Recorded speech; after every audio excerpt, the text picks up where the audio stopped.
tahu ya, sebenarnya aku suka kerja, aku suka banget, maksudnya suka kerja, cukup workaholic gitu, maksudnya weekend juga masih kerja, siang malam kerja, tapi aku memang menikmati si pekerjaan itu sendiri.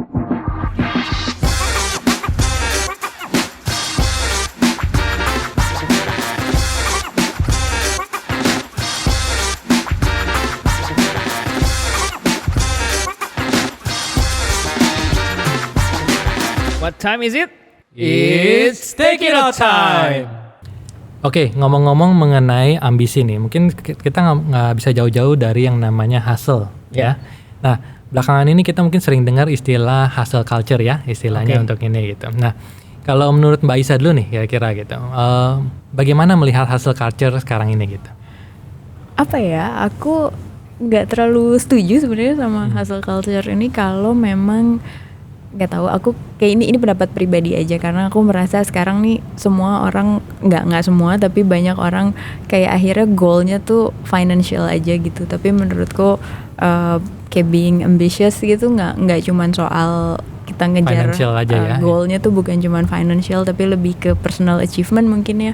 Jadi kalau misalnya aku sendiri lebih pengen, aku pengen skillnya nambah gitu, pengen lebih jago misalnya bikin animasi kayak gitu sih. Jadi aku nggak kurang relate gitu, kurang bisa relate sama hustle yang kayaknya ngejarnya selalu financial gitu. Ya untuk ini ya gitu. Jadi berarti dan kata lain Mbak Isa merasa bahwa Mbak Isa bukan orang yang memang masuk dalam hustle culture tersebut ya, seperti itu ya? Nggak tahu ya, sebenarnya aku suka kerja, aku suka banget, maksudnya suka kerja, cukup workaholic gitu, maksudnya weekend juga masih kerja, siang malam kerja, tapi aku memang menikmati si pekerjaan itu sendiri sih. Oke.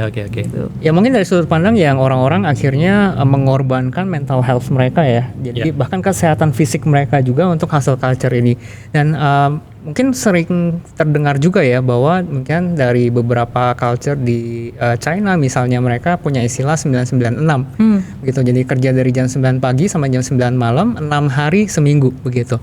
Nah, itu juga hustle culture yang sebenarnya tidak sehat begitu, baik buat mental maupun physical traits-nya kita begitu. Dan saya melihat memang banyak generasi-generasi sekarang begitu sangat terdoktrinisasi dengan hustle culture. Jadi kalau misalnya nggak kerja 9 atau 6 hari bahkan 7 hari seminggu tuh nggak oke begitu. Ada yang kurang gitu. Ada yang kurang begitu. Padahal sebenarnya ya kembali lagi ya bahwa memang kita tidak hanya bekerja untuk financial only begitu, bahkan kita punya mungkin misi dalam hidup kita, bagaimana bisa gaining certain skill misalnya, atau bahkan bisa memberikan impact kepada society atau bahkan lingkungan kita, seperti itu kali ya. Ya, benar sekali. Nah, sekarang kita masuk ke dalam segmen apa nih Bro Chris? Ya, kita mungkin sedikit main game ya, kita relate ke pembicaraan kita pada kali ini gitu. Jadi kita punya satu segmen bernama Take This Out gitu. Oke, jadi karena kebetulan hari ini kita ada 2 tamu, jadi kita hostnya nggak ikut main ya. Kita akan nge-host. Jadi sekarang kita akan coba pesertanya adalah dari Sam dan Mbak Isa ya, untuk kemudian bermain permainan ini. Ya, gimana cara bermainnya itu Bro? Oke, namanya Take This Out ya. Jadi kalian harus menebak kira-kira secuplik gambar yang kita sudah zoom out, kira-kira bisa ditebak apakah ini gadget atau teknologi atau bukan. Gitu. Nah, di bawah kalian sudah ada papan, bisa dicek ada yes dan no, boleh diambil. Ya, jadi papan ini nanti Bro Chris akan memberikan beberapa gambar yang sudah di zoom in ya secara besar. Nah, nanti kalian harus memilih apakah itu merupakan sebuah gadget atau perangkat teknologi atau bukan ya. Kalau kalian menjawab dengan benar, maka kalian akan mendapatkan poin 1. Akhirnya dapat laptop. Nah, tapi asetnya dalam bentuk digital. NFT ya, nanti kita kasih NFT laptop ya untuk ini ya. Gambarnya aja. Ya. Nah, kalau misalnya menjawab pertanyaan tersebut, menebak gambar yang di close up itu dengan benar, maka nanti akan diberikan bonus pertanyaan yang kalau dijawab dengan benar lagi itu akan mendapatkan tambahan 1 poin lagi ya. Kalau dua-duanya menjawab dengan benar ya, untuk tadi tebakan gambar close up yang pertama itu, maka akan diambil yang pertama kali mengangkat duluan ya, untuk masuk ke dalam bonus pertanyaan ya. Silakan Bro Chris. Alright, let's go with the first question. Take this out. Apakah ini adalah tag atau bukan? Yes. Oke. Gadget atau bukan? Ya, Sam jawab no dan Mbak Isa jawab yes. Kira-kira ini apa? Ada yang bisa tebak? Itu pita film kan? Ini adalah pita dari mesin T. Oke, jadi yang benar siapa? Mbak Isa. Mbak Isa, ini, oke. Ini gadget kan ya? Yes, Teknologi kan ya? itu gadget Oke. teknologi, benar sekali ya. Jadi, oke. Nah, berarti sekarang kita akan memberikan bonus pertanyaan ya kepada Mbak Isa. Jadi saya akan memberikan pilihan ganda ya untuk Mbak Isa pilih. Nah, barang yang tadi dikasih lihat oleh Bro Chris itu adalah sebuah mesin tik ya. Disebut sebagai mesin ketik ketika pertama kali dikeluar itu apa namanya gitu, penamaannya ya. Jadi kan kalau kita sebut mesin tik ya gitu, tapi mesin ketik itu ada penamaannya pertama kali keluarnya ya. Saya akan memberikan pilihan ganda di sini ya. Oke. Yang A adalah typewriter, ya. Yang B adalah typographer, yang C adalah keywriter, yang C adalah dewriter. Ini dia apa? Dewriter. Oke, yang pertama adalah typewriter, yang A. Yang B adalah typographer. Yang C adalah keywriter. Yang D adalah dewriter. Jawabannya yang mana? C kali ya. C ya, keywriter ya. Yakin nih? Kan? Keywriter ya. Gimana Bro Chris? Salah. Jawaban yang benar adalah A, typewriter. Gitu. Jadi pada tahun 1829, jadi William Justin Byrd menciptakan sebuah mesin yang disebut typewriter yang kemudian dikenal sebagai mesin tik pertama di dunia. Menarik ya, itu ditulisnya typo ya. Biasanya kalau typo error ya. Memang sih mesin tik memang suka typo. Benar sekali, benar-benar. Nah, jadi mungkin 80% suka typo kali di awal-awal Ya, ya. makanya disebut typewriter ya untuk ini benar ya. sekali. Oke, gimana untuk yang berarti poinnya adalah 1 untuk Mbak Isa ya, 0 untuk Bro Sam ya. Oke, silakan untuk gambar yang kedua. Bro Alright, Chris. gambar kedua. Oke, siap. Take this out. Take or not? Yes. Yes. Jawabannya dua-duanya yes. Iya, siapa yang duluan tadi? Sam yang duluan ya. Sam duluan ya. Oke, jadi ini kira-kira bisa tebak nggak apa? Telepon. Telepon apa? Telepon dial. Telepon bulat ya. Wow. Luar Oke. biasa. benar. Saya nggak kepikiran gambar itu. Oke, jadi karena Sam yang duluan Ya, mengangkat, jadi boleh kasih pertanyaannya untuk Oke, Sam. ya. Jadi ini adalah pertanyaan bonus ya, Bro Sam ya. Nah, barang yang tadi ditampilkan oleh Bro Chris itu adalah sebuah alat komunikasi lawas ya, yang boleh dibilang untuk itu adalah telepon kabel zaman dulu ya. Ya. Pada tanggal berapakah diperingati sebagai Hari Telekomunikasi Sedunia? Oke, ya. Ini ada pilihan ganda lagi nih ya. Oke, ya. Pertanyaannya adalah tanggal berapa diperingati sebagai Hari Telekomunikasi Dunia, bukan Indonesia ya, Oke, dunia oke, ya. oke. Yang A 7 Mei, B 7 April, C 17 Mei, D 7 April. Ya. Oke, diulangin lagi, yang A 7 Mei, B 7 April, C 17 Mei, D 7 April.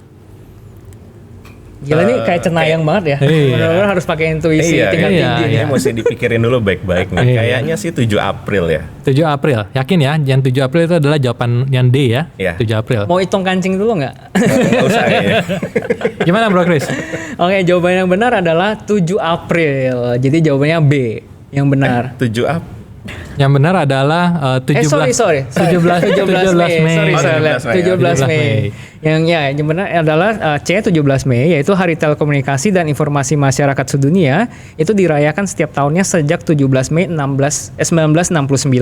Yaitu memperingati pendirian ITU atau International Telecommunication Union yang merupakan konvensi telegraf internasional pertama di dunia pada tahun 1865. Ya, Gitu. yang menariknya tadi kita udah kasih clue sebenarnya ada satu angka yang berbeda 17, yang lain 7 semua. Oh iya benar juga ya. Tetapi ternyata tidak terlalu diperhatikan oleh Bro Sam gitu ya. Kancingnya cuma ada 7 kayaknya. Oke, sekarang kita masuk ke gambar berikutnya ya, Iya. Bro Chris ya. Ya, Oke, gambar silakan. berikutnya, take it out, take or not. Oke, Mbak Isa duluan. Oke. Apa ini kira-kira? Gak tau ya, kayak router bukan? Router? Saya apa? Kayaknya bagian laptop Bagian laptop apanya nih? speaker ya. Speaker. Dia adalah Yes, bagian belakang laptop. Ya, ini speaker bagian bawah. Jadi memang untuk X360 kita ini dia memang punya speaker di bagian bawah ya. Jadi ketika dibentuk seperti ini, jadi nanti tetap ada speaker yang suara yang keluar dari belakang. Oke, nah berarti yang menjawab benar adalah Mbak Isa ya tadi yang lebih cepat ya. Dua-duanya enggak Sam Sam Dua-duanya. duluan. Sam duluan, oke. Oh, tunggu. Enggak, Tadi- yang oh, duluan. iya, iya. Mbak Isa ya, benar ya. Jadi kan dua-duanya menjawab benar ya. Berarti artinya tadi kan poin terakhir adalah Mbak Isa 1, Sam 1 kan? Iya. Jadi maka itu mendapatkan masing-masing tambahan 1 poin, Jadi 1 poin, dua-dua. 2. Nah, cuma karena Mbak Isa lebih cepat mengangkat jawabannya, kita memberikan bonus pertanyaan ya, yang Iya. bisa dapat poin tambahan lagi Mbak Isa ya. Oke, pertanyaannya mungkin saya sampaikan tadi adalah HP Pavilion X360 laptop ya. Selain canggih, laptop tersebut juga memperhatikan kelestarian lingkungan hingga mendapat sertifikasi. Apa nama sertifikasi yang didapat dari laptop ini? Oke, sertifikasi mengenai kelestarian lingkungan ya. Yang ada ini pilihan ganda. Yang A adalah CHSE, ya. Yang B Energy Star, yang C Sustain Star, yang D Better World. Oke, yang A CHSE, yang B Energy Star, yang C Sustain Star, yang D Better World. Kira-kira yang mana, Mbak Isa? Mana ya? Lagi nggak pakai kancing soalnya. Oh, hari ini, iya, bisa iya, ngitung. susah nih hitungnya kayak gitu ya.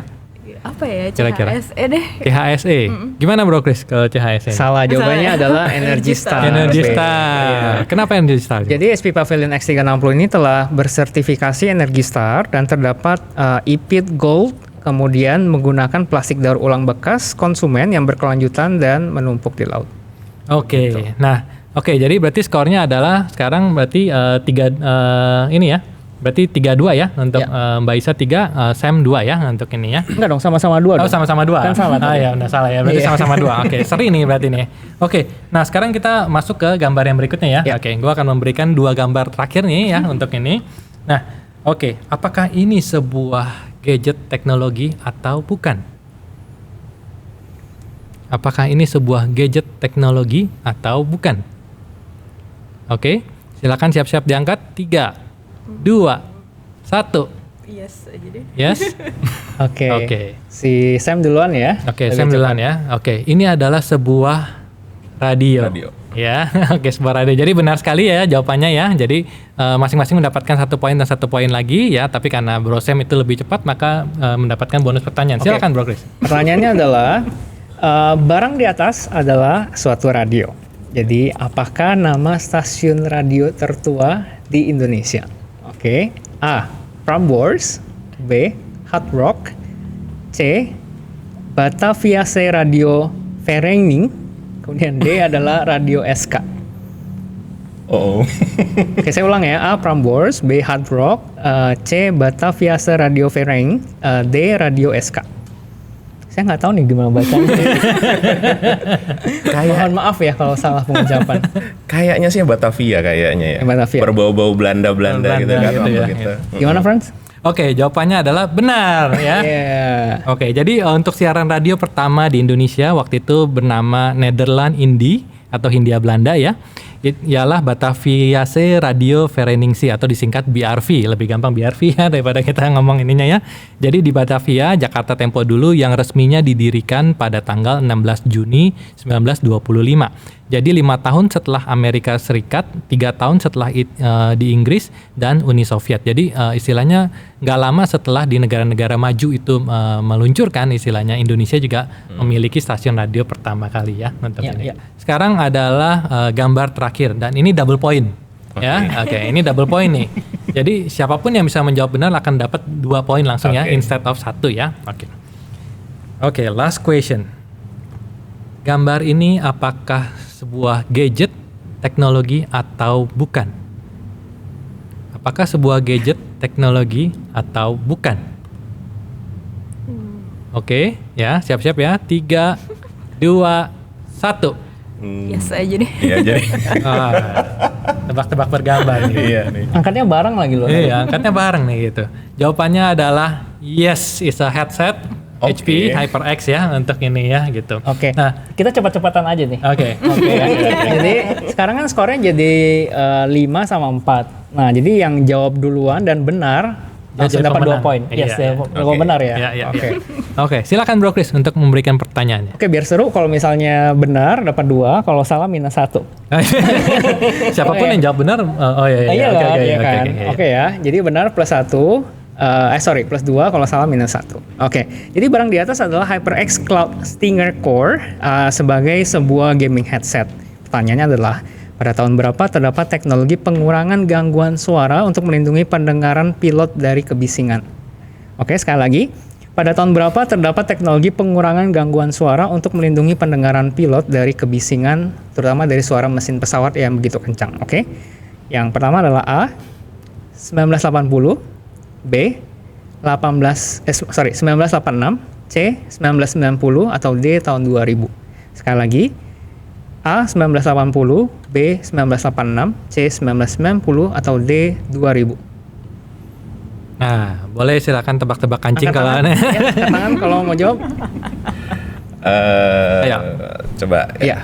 C kayaknya mungkin. 1990. Kalau Mbak Isa gimana kira-kira? 1980, 1986, 1990 atau 2000? 2000 kali ya. 2000. Tidak ada yang Tidak ada.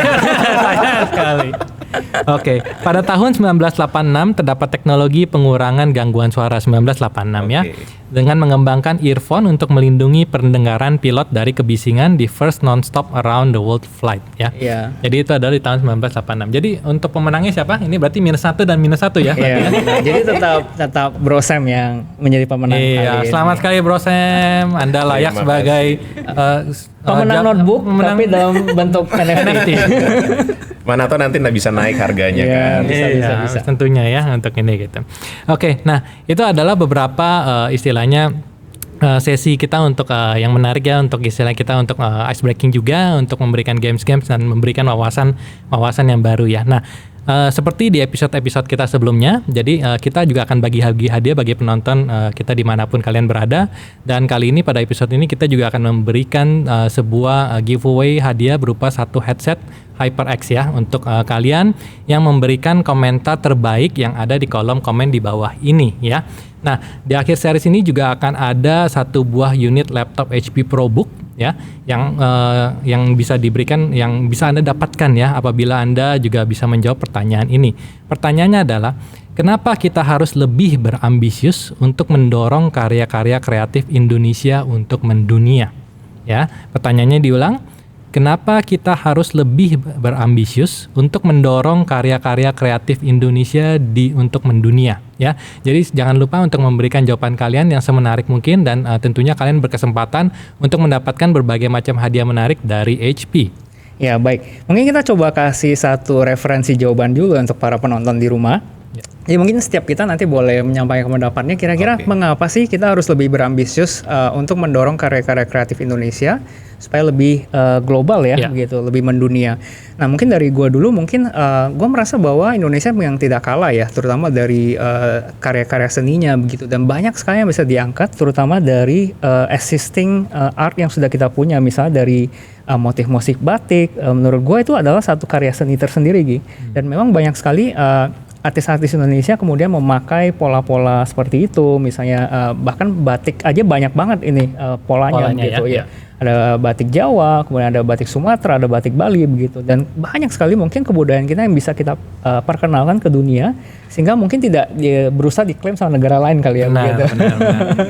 Gitu. Jadi saya melihat bahwa dari teknologi sendiri pun, kemudian dari ekosistem, dari lingkungan sendiri, kita juga sudah banyak banget berkembang dan bertumbuh begitu. Dan seperti episode sebelumnya juga, kita memang melihat bagaimana banyak orang-orang yang sudah mengerjakan banyak hal di dalam industri kreatif ini, dan kemudian mencoba membawa Indonesia lebih baik lagi di mata dunia seperti itu. Gimana lu? Oke. Nah, kalau menurut gua jadi memang benar ya. Jadi Indonesia itu kan boleh dibilang orang-orangnya kreatif ya. Ada kreatif positif dan kreatif negatif tentunya ya, itu Indonesia. Nah, tapi di satu sisi banyak sekali talent-talent Indonesia itu yang kreatif dan itu bahkan mendunia. Salah satunya saya boleh bilang adalah Mbak Isa ya untuk hal ini. Karena bisa mewakili istilahnya nama Indonesia di kancah internasional ya. It's not, dan saya yakin kali itu bukan suatu pekerjaan yang mudah ya untuk dilakukan gitu. Karena itu membawa istilahnya responsible yang besar juga, tanggung jawab yang besar juga ya untuk itu. Jadi di satu sisi yang mungkin yang bisa menurut gue lihat adalah industri istilahnya untuk industri kreatif di Indonesia itu banyak sekali talent-talent yang memiliki kemampuan untuk menghasilkan karya-karya kreatif yang nggak kalah bersaing dengan istilahnya go internasional ya untuk di dunia itu gitu. Jadi istilahnya kita harus lebih bisa berambisius, karena seperti yang tadi Bro Chris, gue setuju sekali yang Bro Chris bilang, kalau kita tidak berambisius untuk menyampaikan karya kita, terkadang orang lain yang mengklaim karya tersebut ya istilahnya gitu. Nah itu kenapa kita harus memiliki suatu ambisius untuk bisa istilahnya menunjukkan karya-karya kita yang memang Indonesia sangat-sangat kreatif. Nah oke, lalu kalau misalnya menurut Mbak Isa nih, mungkin tadi kira-kira kalau menurut Mbak Isa kenapa kita harus lebih berambisius gitu untuk mendorong karya-karya kreatif Indonesia untuk lebih mendunia gitu? Karena sebenarnya di Indonesia tuh banyak talent-talent yang belum terekspos gitu. Jadi kayak sebenarnya banyak banget teman-teman yang karyanya bagus tapi mungkin di sini masih kurang platform, kurang exposure gitu. Terus udah gitu kan kita ada disadvantage demografis gitu ya. Maksudnya beda kalau misalnya artis dia misalnya lahir di mana gitu. Kadang-kadang ada memang demografis yang udah dapat kickstart gitu, dapat head startnya udah lumayan. Tapi di Indonesia tuh memang masih banyak butuh dukungan dari berbagai pihak gitu, dari soal platform terutama. Jadi karena sebenarnya banyak banget bakat-bakat baru gitu yang memang belum kelihatan gitu. Kira-kira langkah konkret seperti apa yang butuh beberapa pihak atau berbagai pihak itu lakukan Mbak Isa kira-kira? Atau siapa aja begitu? Sebenarnya NFT adalah salah satu cara yang bagus gitu kan untuk mempromot karya kita di digital wilayah yang lebih di digital kan lebih bebas gitu pasarnya kan. Jadi sebenarnya itu salah satu langkah yang oke gitu, dan mungkin dari berbagai pihak juga bisa ada misalnya mungkin kompetisi atau hal-hal semacam itu, workshop gitu. Jadi bisa mengekspos bakat-bakat yang sebelumnya belum terlihat gitu. Oke, nah kalau menurut Bro Sram sendiri gimana kira-kira? Iya, paling nambahin aja sih sebenarnya, karena secara garis besar kurang lebih sama. Karena kan Indonesia ini bisa dibilang negara yang budayanya ini cukup banyak banget gitu ya. Jadi banyak mungkin ada artis-artis yang mungkin dia punya bisa membuat sesuatu yang unik, yang bagus. Cuma mungkin karena tadi gitu kan kayak kurang exposure, kurang ter-highlight lah. Bisa mereka gimana caranya untuk bisa ke-highlight itu mungkin agak susah. Tapi kita harus punya ambisi untuk berambisi untuk kita mau show off gitu loh, menunjukkan apa sih yang kita bisa gitu loh. Dan dengan kita punya ambisi yang memang sesuatu yang kita bisa lakukan itu dan kita bisa highlight itu, dan ya kalau misalkan bisa diterima di masyarakat luas gitu, apalagi di dunia yang udah digital sekarang lebih global, itu akan lebih bisa satu menambah portfolio untuk kita sendiri, dan kedua kan juga untuk yang secara garis besarnya adalah mengharumkan nama Indonesia itu sendiri. Itu sih menurut saya. Ya luar biasa ya jawaban-jawabannya ya. Nah sekarang giliran kalian untuk menyampaikan pendapat kalian, kenapa kita harus lebih berambisius lagi untuk mendorong karya-karya kreatif Indonesia untuk lebih mendunia. Ya jangan lupa untuk tuliskan komentar kalian, dan bagi kalian yang beruntung akan mendapatkan satu set headset HyperX Cloud. Yes, dan siapa tahu kalian yang adalah salah satu orang yang beruntung mendapatkan berbagai macam hadiah-hadiah yang HP akan berikan ya tentunya ya. Dan sekali lagi terima kasih ya untuk Mbak Isa dan juga Bro Samuel ya yang sudah menyempatkan waktu membagikan beberapa ilmu, insight dan lain-lain ya untuk kita semua mengenai istilahnya teknologi-teknologi ya yang memang sekarang ini berkembang sangat cepat sekali ya. Nah, apalagi dalam kondisi pandemik ini mempercepat semua akselerasi digital, teknologi dan lain-lain seperti itu. Dan tentunya banyak sekali new information ya yang kita dapatkan dari kedua narasumber kita ini ya. Jadi benar-benar insightful information yang kita dapatkan. Ya, dan untuk penonton kami dimanapun kalian berada, jangan lupa untuk terus pantau channel kami, dan karena episode berikutnya akan membahas sesuatu yang juga menarik, dan kita akan berbicara soal accelerate digital equity, dan tentu saja tamu yang kami undang juga sangat spesial. Baiklah, kita sudah berada di penghujung acara kita, dan saya Chris. Dan saya Frans, sampai jumpa di episode Take It Out berikutnya. Ada gelombang layoff lah. Nah di kantor saya di Singapura itu kena di 2009. Sekarang dong 2019. Kena di 2009 dan akhirnya ya waktu itu ya udahlah kayak di PHK terus dapat pesangon 2 bulan kan lumayan juga.